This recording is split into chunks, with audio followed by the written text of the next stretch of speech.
Wilco Zeelenberg, team manager of the Fiat Yamaha team.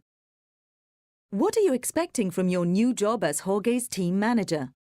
It's a long time ago that I've been working in the GP paddock, and it will be a long, demanding and exciting season. And yeah, to be able to work with the youngest, best talented young MotoGP rider, it's like a dream come true.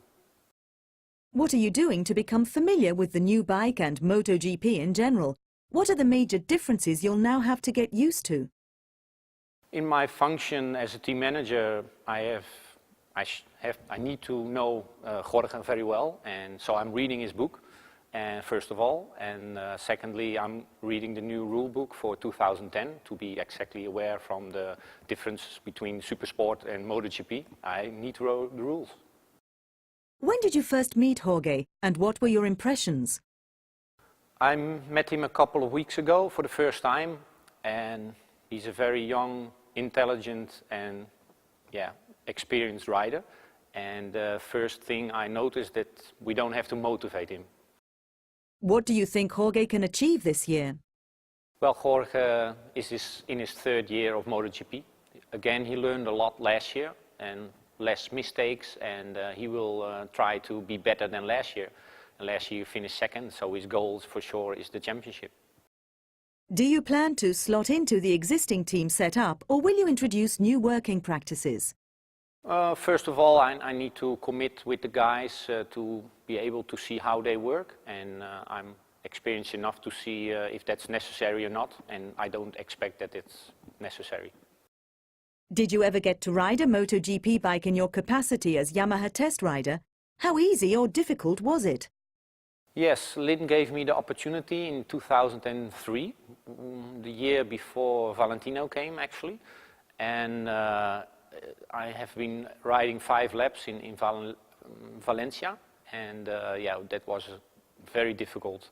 I was not able to open the throttle actually. It was more working to close the throttle instead of opening it, so it was very difficult. What does your riding and racing background mean you can bring to Jorge's side of the garage?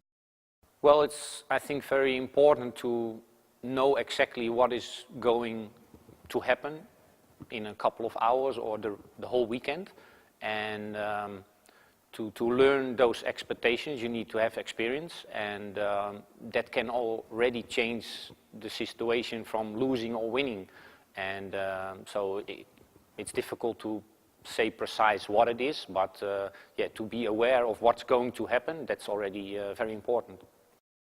How familiar are you with all the tracks on the MotoGP circuit? I've raced myself on 11 of those tracks, and 6 of them I've never been. Actually, I've been but not raced myself, and one of them nobody has been, so I'm quite familiar with the whole series. Give us an idea of how much more complicated the MotoGP bike is compared to the World Supersport machine you were working with last year.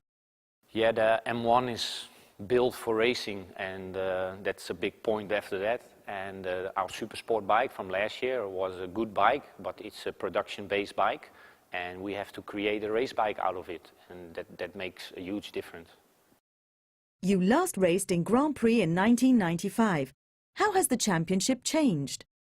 I think it's a big change over the years, and especially when you look to electronics. And on the other side, they stopped with the GP 250, and I raced 250 in the 90s, and they stopped with it, so it's a big change.